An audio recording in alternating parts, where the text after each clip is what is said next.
He sat in the courtroom with his head bowed low, hands trembling, heart pounding so hard it felt like it would tear through his chest. The jury foreman stood up, cleared his throat, and delivered the words that would shatter his life forever. "We find the defendant guilty." In that moment, the man's world collapsed. His knees went weak, his throat closed, and his eyes darted to the small figure seated in the front row. His daughter. She was only 8 years old, clutching her mother's hand with tear-streaked cheeks, looking at her father with wide, frightened eyes. And as the bailiff pulled him up, shackling his wrists, he tried to smile at her. He wanted her last memory of him as a free man to be strength, not despair. But the truth weighed heavy. He hadn't done it. He wasn't a murderer.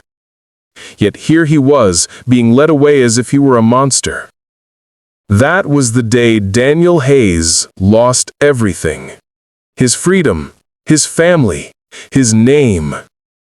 And that was the day his daughter, Lily, silently vowed that no matter how long it took, she would find the truth. She would bring her father back. Daniel wasn't the perfect man, but he was a good one. He worked long hours as a mechanic in a small-town garage.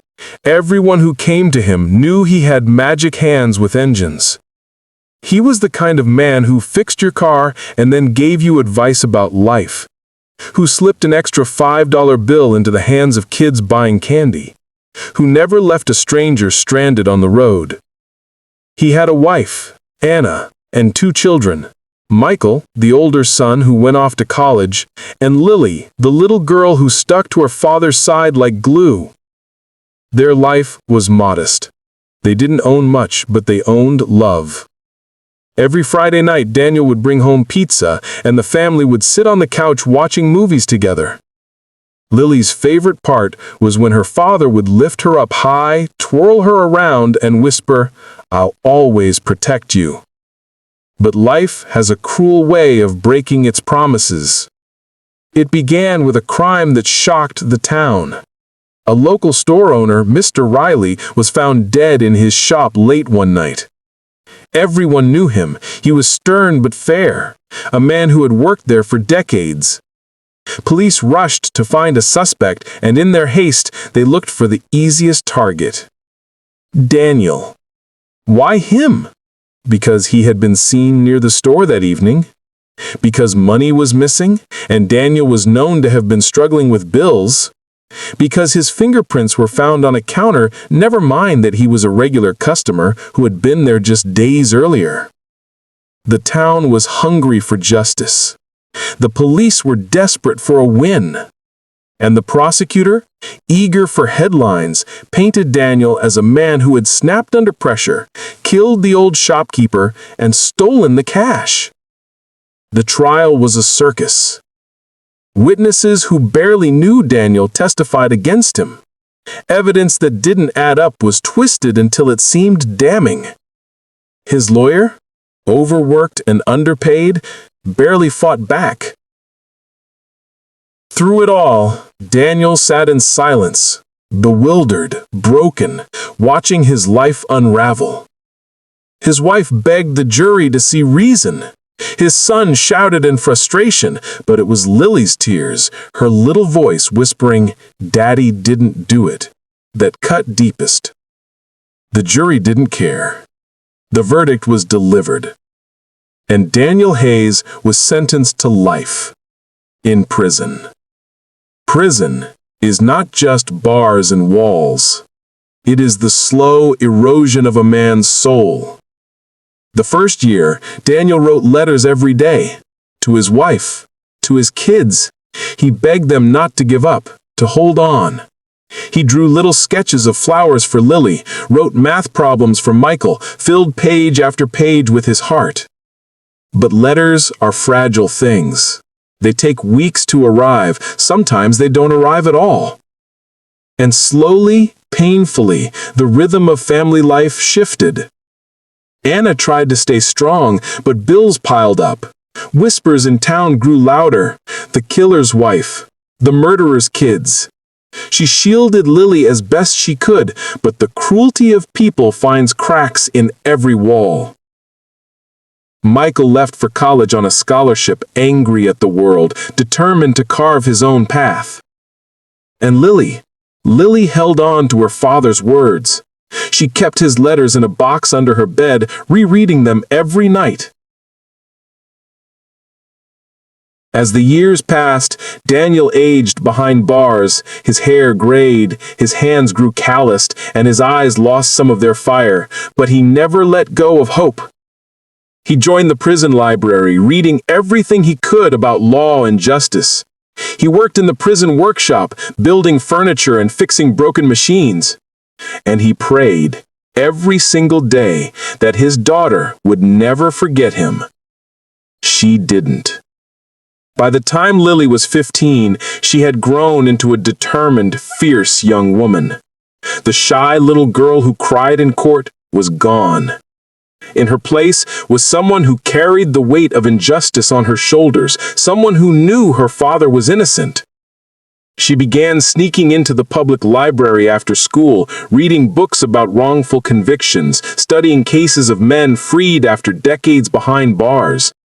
She filled notebooks with ideas, scribbled notes late at night, and dreamed of becoming a lawyer. Her friends didn't understand. Teachers warned her not to get distracted, but Lily's focus was unshakable. She had one goal: to find proof. The turning point came one rainy afternoon when Lily stumbled across a dusty old file in the county records office. She had gone there pretending to do a school project, but what she found was far more powerful. It was a box of documents related to her father's case, old police reports, witness statements, and crime scene photos. Most people would have overlooked it, but Lily had her father's eyes. She noticed details others ignored. One report mentioned a security camera near the store, yet no footage was ever presented in court. Another statement described a man in a black hoodie running from the scene, but police dismissed it as unreliable. Her heart pounded as she flipped page after page. There were cracks everywhere, cracks big enough to drive the truth through. And then she saw it.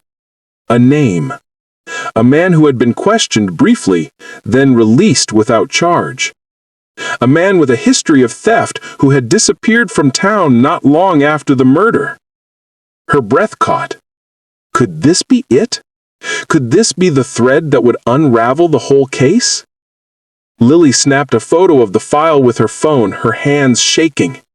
She knew she couldn't stop now. This was just the beginning. But someone else knew she was digging. And they didn't want the truth to come out.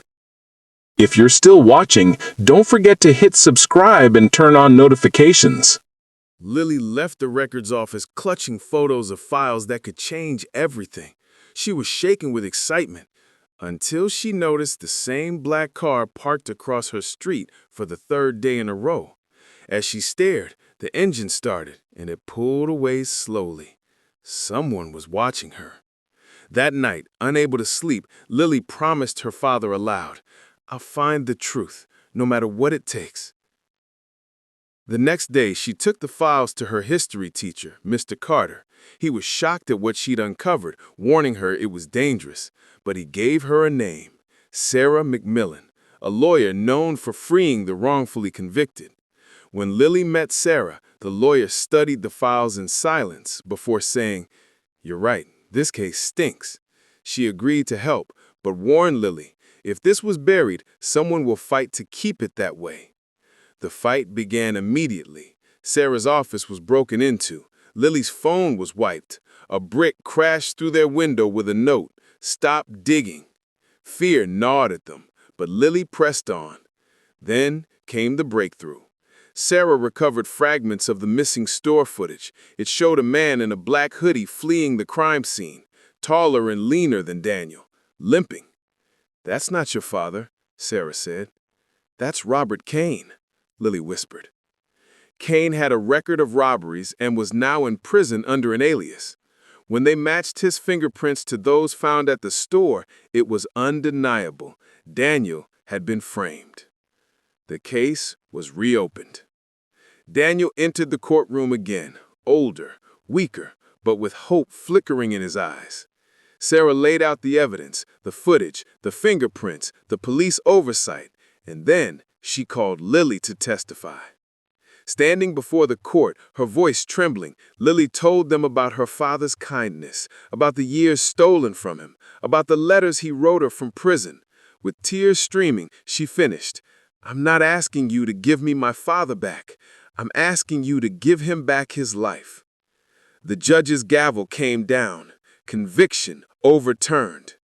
The courtroom erupted. Lily sprinted into her father's arms, sobbing as he whispered, "My little girl saved me." Reporters swarmed outside, the story spreading like wildfire. Daughter proves father's innocence after 15 years. Daniel became a symbol of resilience, Sarah a hero, and Lily an inspiration to millions. But for her, the victory wasn't headlines. It was walking hand in hand with her father out of the courthouse, whispering, "I told you I'd bring you home." And for the first time in 15 years, Daniel Hayes smiled as a free man. Truth can be buried, but it never dies. Love and persistence can bring it back to light.